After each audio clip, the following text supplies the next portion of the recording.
Welcome to the XY Advisor podcast. To join a global community of financial advisors sharing and learning with one another to drive the positive evolution of financial advice, head to xyadvisor.com.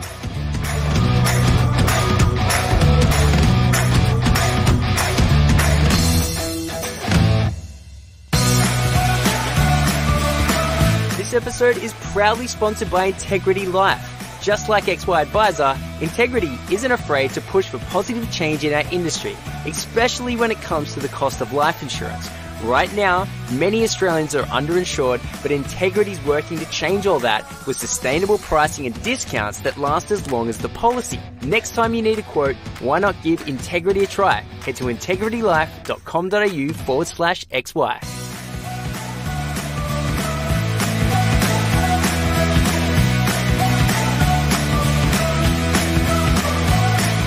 G'day, how's it going? What do you know, Strike a Light? Clayton here from XY, chatting with Catherine Morgan all the way over in the UK from the Money Panel. How are you doing? Thanks for joining us. Hey, Clayton. Oh, great to be here this morning. This is my first international podcast of the year, so very exciting. Yeah, of the year. I thought you were about to say of ever, but then, of course, Fraser Jack, as he always does, he always gets the scoop on me, and I know that you guys have had a conversation prior. But regardless, this is definitely somehow going to be better. And Kate Holmes, actually, I've been on Kate's amazing. I know she's a regular on your podcast too. Yes. A bit of a shout out to Kate too. A huge shout out to Kate. She helped actually wrap up the year. She's got such a great brain. The way that she thinks about things, especially from a global level, I think a really unique sort of view, especially with her background. But as I was actually attracted to your work, just our old friend, the LinkedIn. Just watching what you were saying and watching what you were writing, and we were able to connect there. And I wanted to ask, the Money Panel, it's obviously you're a financial planner, but you also have experienced, I would say, a level of success in this. You like a lot of good financial planners, you go down a route, right? You sort of go, right, this is how I'm going to start delivering financial advice. And then you've parlayed that into something else as well. So you do behavioral coaching. And you teach other advisors. So I'm interested to see, is the Money Panel the same business, or is it two sides of the business, or how does it work? Yeah. So the Money Panel was created just under 5 years ago. And initially I set it up because I was a frustrated financial advisor. I'd left the bank. I'd worked for banks for 17 years. And there's a bit of a story to that. I'll maybe share that with you in a moment. But I was a frustrated financial advisor, and I left the banking sector and I went to work for a financial advisor practice, an IFA in the UK, and continued to be frustrated. Yeah. And I set up the Money Panel really as a blog. Initially, I just started writing about my own experiences, my own money story, because I had a huge amount of shame, guilt, judgment, lack of self-worth around money growing up. And I started writing about it, and I started a Facebook group. And 10 years prior to that, I actually created a side hustle, which was as a personal stylist, and which is part of my story. I'll share with you in a second. Wow. And so 10 years ago, I was on Facebook. I was selling products online. I built websites. I learned a lot around marketing around that time. And I kind of used that in the Money Panel initially, started just talking and writing about money. And so I formed this Facebook group, and very quickly started to get other women that would be like, yeah, that's me. I was an emotional spender, and I lived in debt and shame and guilt and judgment. And they wanted to know how I managed to get myself out of £30,000 worth of debt. And I very openly talked about the fact that I was a financial advisor, and I felt really shameful that I was giving advice to other people about how to manage money, but I wasn't following the plan myself because of my behaviors and my beliefs around money. And that's how the business started. And we then, over a course of a number of years, we built digital courses, memberships, masterminds. We launched our podcast two years ago this month.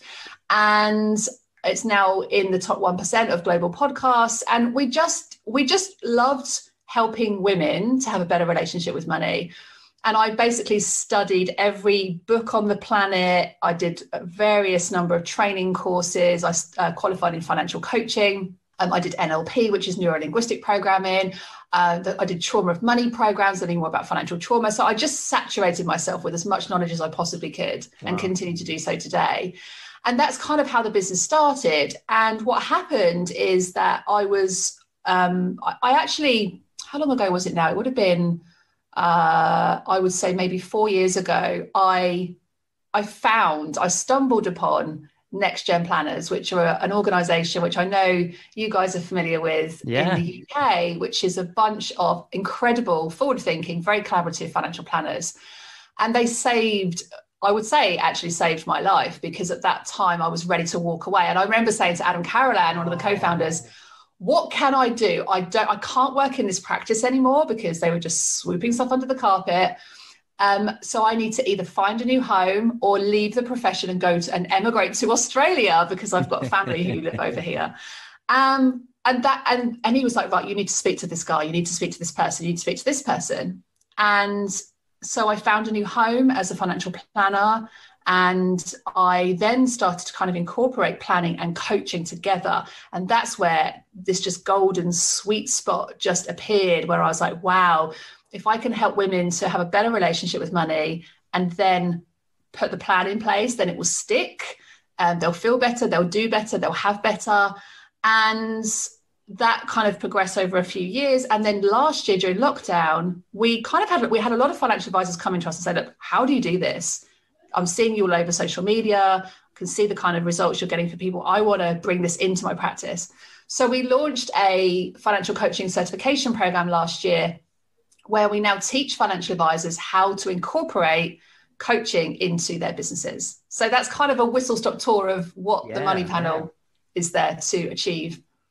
That's cool. I'm so stoked to hear the good work that Next Gen Planners has such a positive impact, because, and Adam as well, one of the most kindest gents I've ever met in my life, actually. Yeah. I can't speak highly enough of him and the company, and to hear that you've sort of found what it was to provide good advice from that community over there, and it is just music to my ears. Like that's the entire reason that Even XY exists.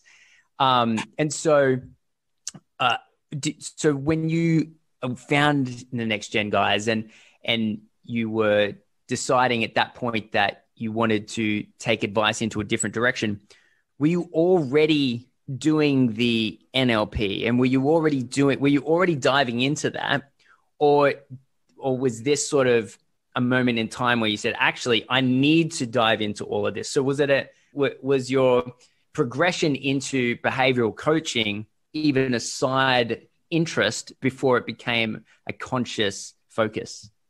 Yeah, what's interesting for me, and what I'm really curious to, is that where I've changed my own relationship with money, I've learnt these skills and tools and completely transformed my own financial situation.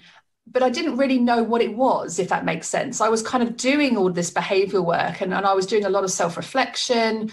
I was really exploring, the patterns of language around what I was telling myself, my money narratives. But I didn't know that it existed. And then suddenly, when I started to frame together like what I'd done to change my situation, and I was thinking, okay, so I had to change what I was telling myself and look at what my parents told me about money, and actually look at the intergenerational patterns around wealth. Then I was kind of exploring how I could put my money in pots, so I could kind of give myself permission that it was okay to spend this amount of money without any guilt or shame. And it was okay to have this amount of money for this, and being very proactive, not reactive. I track my money every day, and I still do this today.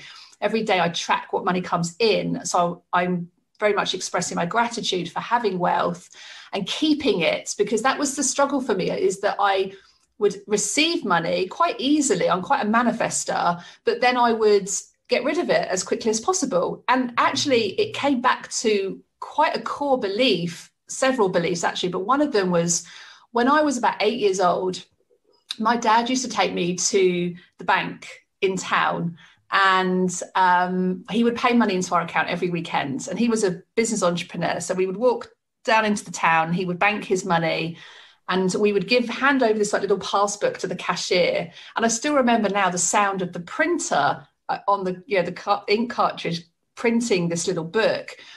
And it was the following year I went into the bank by myself. And I think I was with my mum. This was in the days where you didn't really care where your children were in town. Like they could freely wander without any fear that something was going to happen to them.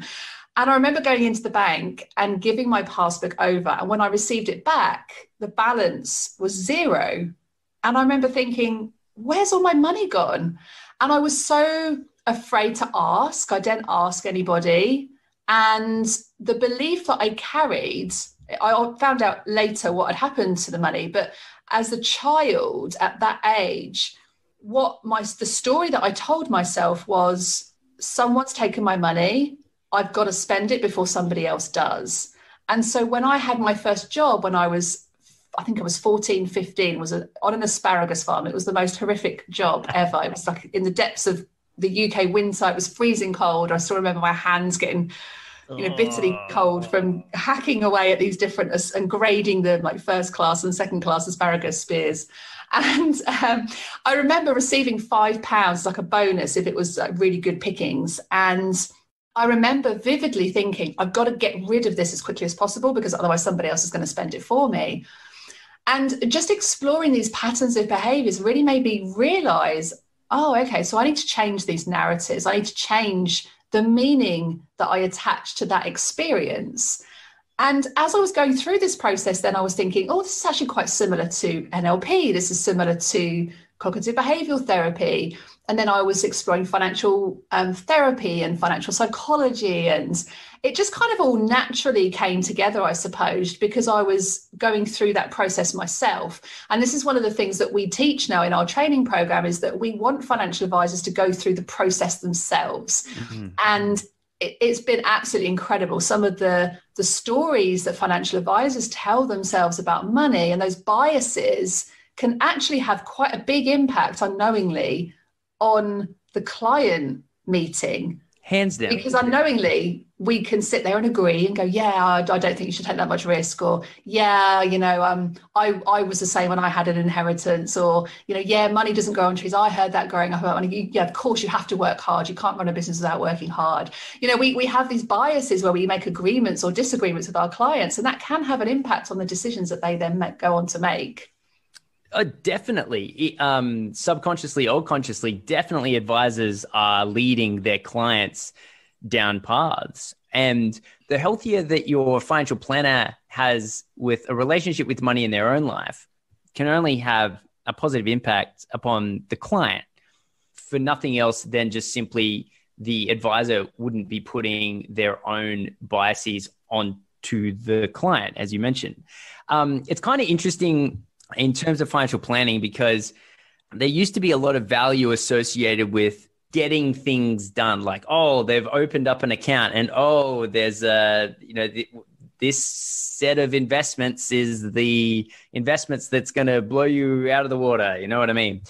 And I guess over time, a lot of the mystique around that has been reduced. And then especially with this latest round of fintech, a lot of this stuff has now been made easy, but it's certainly not like that stuff's not important. And so making sure that the T's are crossed and the I's are dotted is ticket to the game. So you have to know what you're talking about in terms of numbers better than your client. That goes without saying. And you have to be doing everything in terms of a compliance regime to make sure that they end up with the best financial outcome, even if you were a robot and you didn't offer anything else, right? But I think that a huge, if not I would probably at this stage call it the majority. Let's call it at least 51%.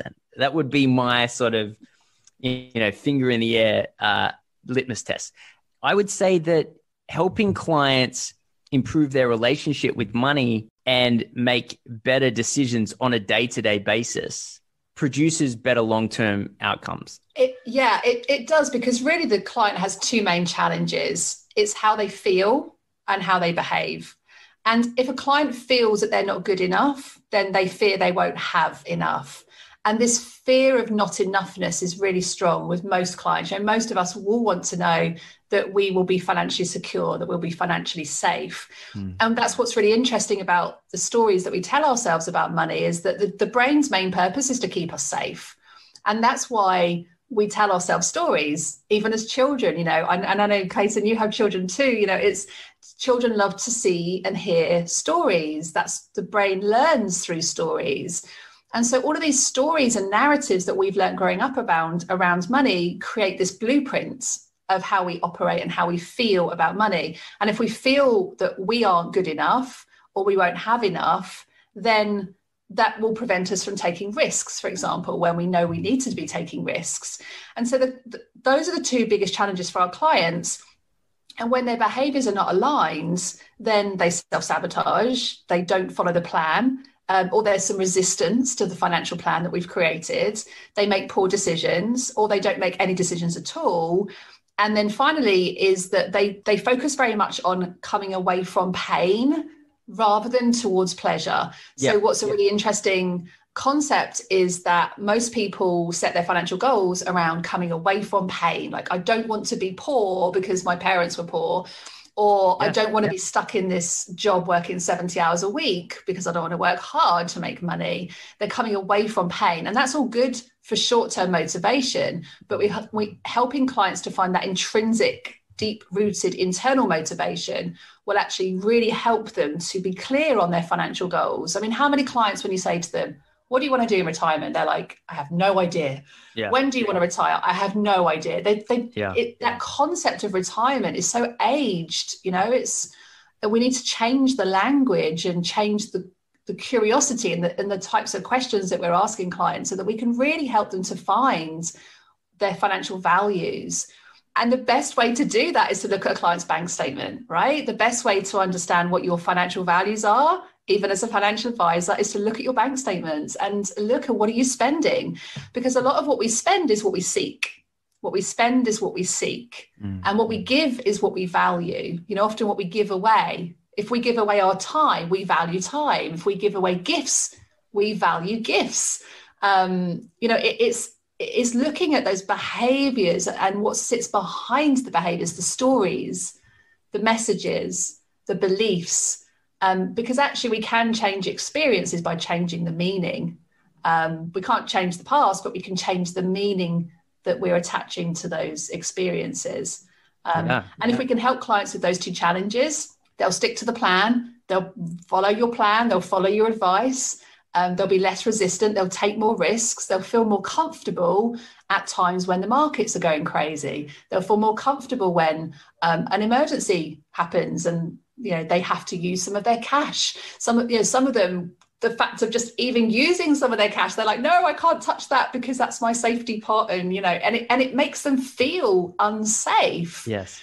Because of the messages and the beliefs that they are telling themselves about the meaning and the purpose of money. Yeah, the way that you're articulating all of this stuff, it's on that cutting edge of, I guess, the journey that, you know, here at XY, we've been trying to figure out how to articulate what else beyond traditional financial planning can an advisor deliver.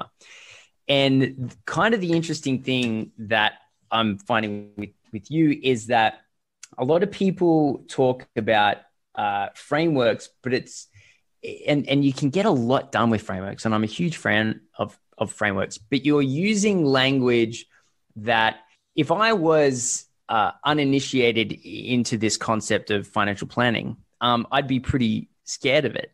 However, you do have a framework around this. And that's what I kind of find pretty interesting, is because a lot of people talk about, there's financial therapy, there's that, and then there's a whole range of things. But you're sort of mishmashing a lot of stuff into this singular training course. So I'm interested. Can you tell me a little bit about how long it goes for? You know, what do people learn?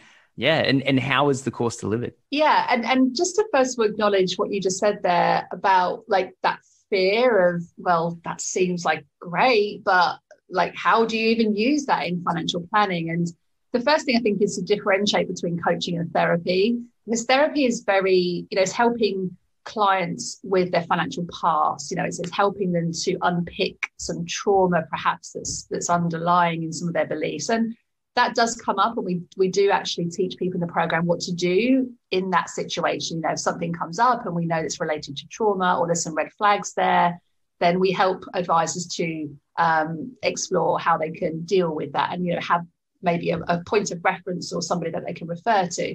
But financial coaching is very centered around the future. So we do dive into a client's patterns of beliefs and things that they heard, in their childhood, because that's when we establish our relationship with money. We establish our relationship with money by the age of 7. So we do have to bring some curiosity to that age. And there can be some like little T's and big T's, little traumas and big traumas. And we help clients navigate how to deal with those. But really, financial coaching is about understanding how we can help change a client's future. So it's very future focused, and coaching in its purity is very much about helping the client to come up with the solution.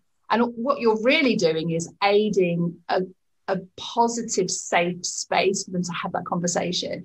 And this is where the framework of our program is very much you learn the knowledge first, and then you apply it, and then you practice it. So it's like learn, apply, practice. And during that practice process, there are some advisors that will very quickly just go and take those tools that we use and go and have these conversations with clients. And we've had so many examples where we had one lady called Jess who did our first cohort last year, and she had a couple that she'd looked after for many, many years. And she'd always see the partner, and actually that it was the wife that she'd always see. And the husband would be off on the golf course, and she would never be able to really kind of get him into the meeting, present in the meeting. And actually often it's the other way around, right? It tends to be historically more the man that deals with the money rather than the woman. Women are generally happier and content to deal with the household purse, but not with wealth creation. And so she picked up the phone and said, look, I'm going through this training program. I'm really curious to explore your relationship with money and help you stick to your plan. That's kind of the way that she positioned it. And he came to this meeting. And at the end of that meeting, he said to her, wow, that was the best meeting I've ever had. When is the next one?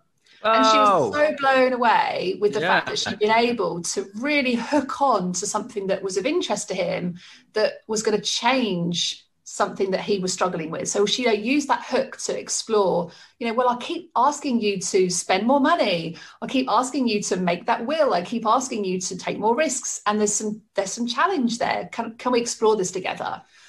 And so the way that the program is designed is that we teach the knowledge first, and then we help the advisors to implement that training live. So it's all run on Zoom, it's all online, and we facilitate breakout rooms in the cohorts. So by the end of it's a 12-week program for the initial step. And by the end of that 12 weeks, there's been some amazing relationships that have been built in the community. We have like a WhatsApp kind of chat that's connected to the program. And then they go into like pure practice. So they just show up every 2 weeks and they go into their triads. They play the role of a coach, a client, and an observer. And actually the observer role is one of the favorites. It's, when you can actually look at how other people are doing it and how other people are asking those questions. And they're like furiously writing down, oh, what a great question to ask. And then they're giving feedback. It's just a very peer-to-peer approach. It's very, very safe. It's very much based on community.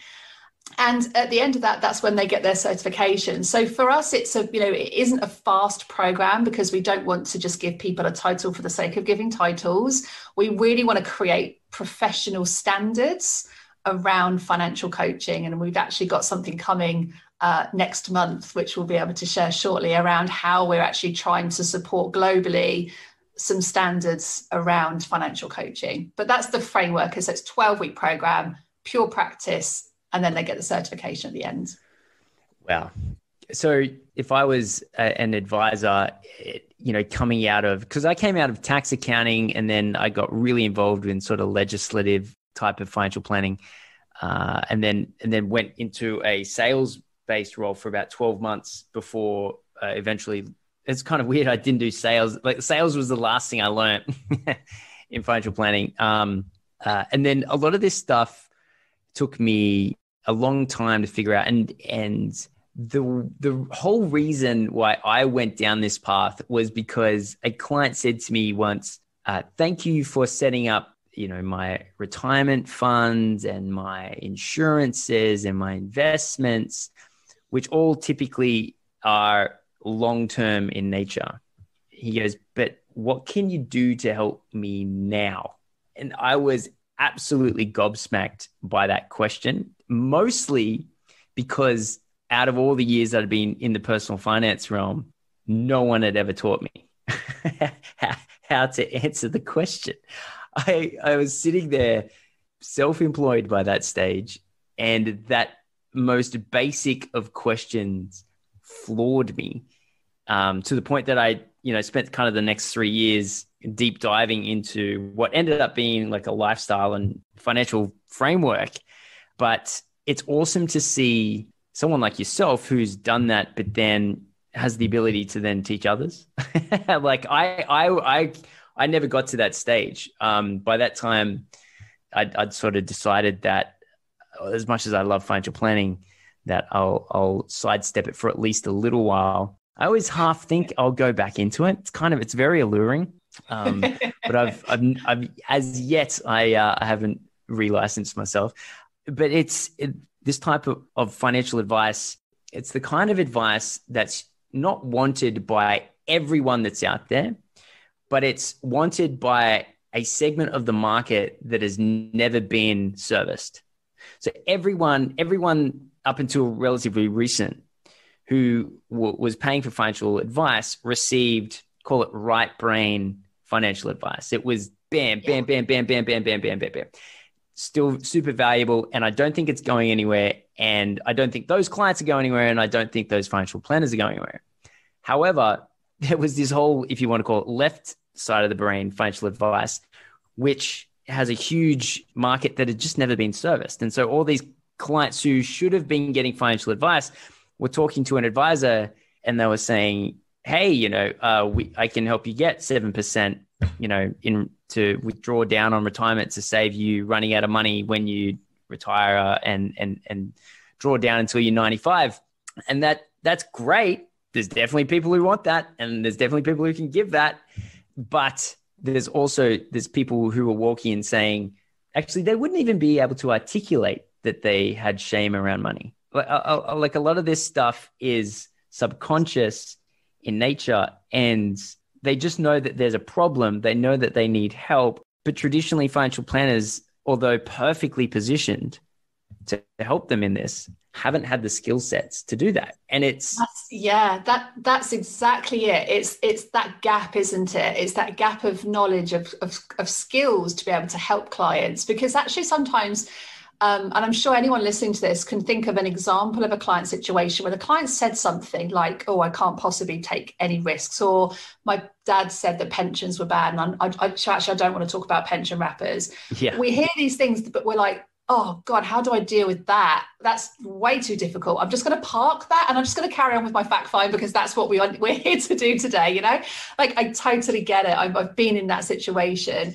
But I also think that there is an opportunity. I don't think the financial coaching is just to fit the mass market, the advice gap. I do think that financial coaching and financial education can be used to fill that advice gap beautifully. And financial coaching is a great tool to use if you're wanting to work with groups of people. And many of the financial advisors that have been through our program have actually started the program thinking, I'm going to incorporate this into my practice. And many of them are. Some of them are now thinking, do you know what? This is amazing. I just want to do this. I'm just going to completely deregulate and just focus on financial coaching. Some of them are kind of wanting to do a bit of both. That's the beauty of financial coaching and planning and advice, is that it comes together in so many different ways. I don't think there's any kind of cookie cutter approach to this.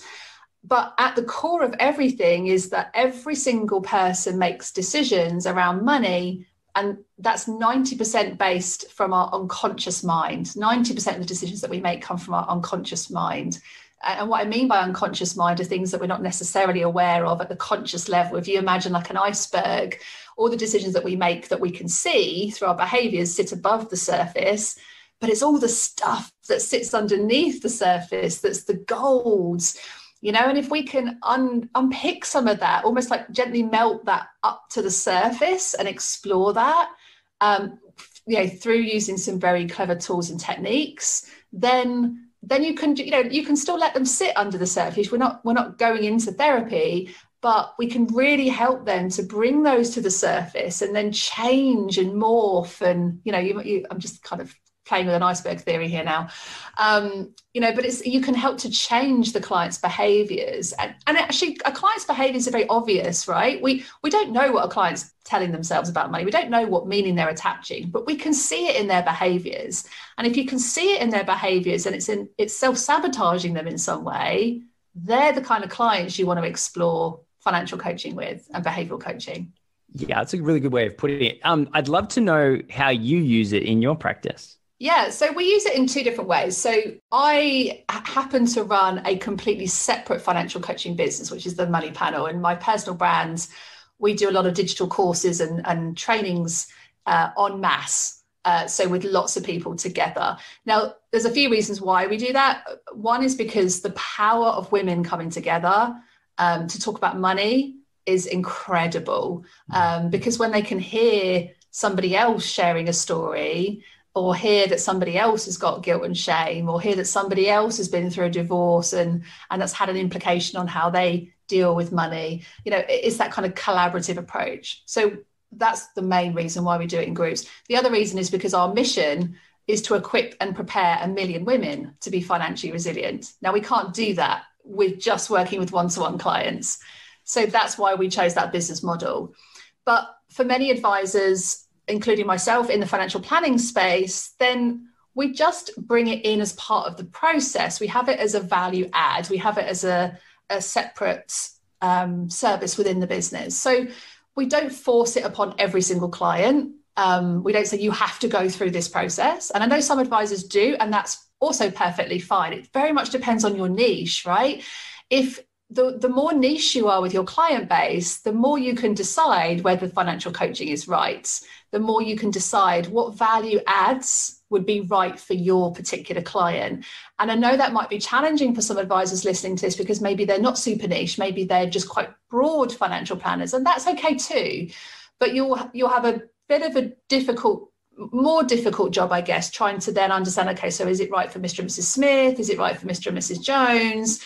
It's then about just listening to the client's language in the client meeting. And when those resistances come up, if you've got those those kind of toolkits in your bag, so to speak, then you can bring in coaching as part of the journey. And it might be that you bring it in as part of the risk conversation. You might bring it in as part of the conversation where they're not sticking to the plan and they're coming back in for their review meeting and they're still not doing the thing that you've asked them to do. Yeah. And in that situation, you might sort of say to them, well, I'm also qualified as a financial coach. I'd really like to explore what's the resistance here for you so I can help you to change that.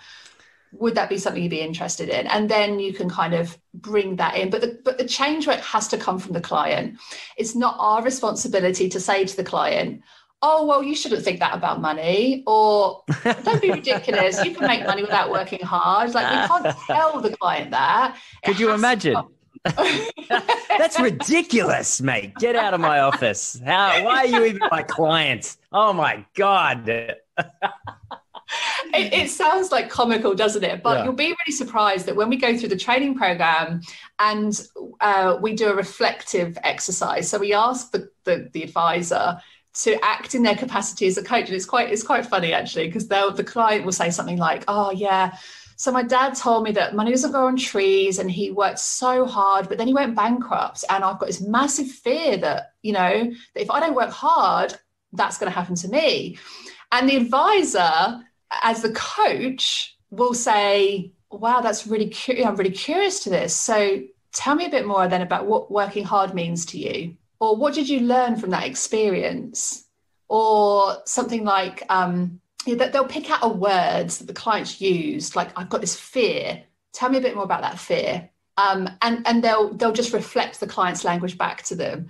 But before they learn how to do that, what will happen is they'll say something like, "Oh yeah, that happened to me as well. Yeah, my dad was a hard worker," and you know, they'll go into a dialogue, into a conversation, which is great for rapport building, but it actually doesn't do anything with that information. It doesn't help the client to unpick any of that, to think about, well, is it actually really true? Where is the evidence to support the belief that you have to work hard for money? And they'll sit there and be like, and I think that's been the huge problem with financial planning in general, and the problem that financial planners have experienced, which is we've been sitting, and I say us collectively, we've been sitting in front of people for nearly 50 years at this stage talking about money.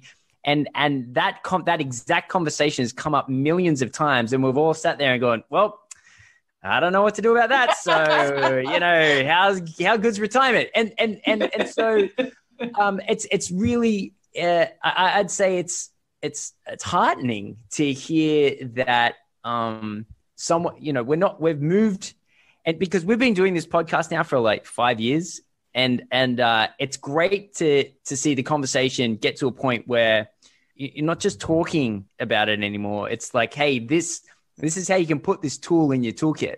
And I think that's a pretty exciting thing. So for the advisors that are listening out there, you know, how do they find out more about what it is that you do, and how do they sign up if they're interested, that kind of stuff? Yeah, so we're in the process of putting together some resources for financial advisors who are interested in this kind of this toolkit, so to speak. And we have actually had some Australian financial planners already complete our program. So we've actually changed the timings specifically now for our cohorts. We've moved it from like a lunchtime slot to a morning slot, so it accommodates the Australians. Cool. So we're very welcoming for some more Australians to come and become a certified financial coach. And so if you go to the website, themoneypanel.co.uk, and click on the financial coaching training tab, there's some information on there. Our next cohort starts in April 2021, if you're listening to this in the future. And we tend to run them 2 or 3 times a year, all online. And yes, all in a very Australia-friendly time zone times. Awesome. How good's that? Well, look, I'm so glad that, I reached out on LinkedIn and thanks for finding the time. I know you were quite busy late last year, but we were able to, this is my, first podcast for the year, let alone international podcast. Hey. So thank you so much for helping us kick off 2021. It's great to chat, and I'm super excited to see where this goes in the future. So thank you, Catherine. Oh, thanks so much for having me. It's been a pleasure.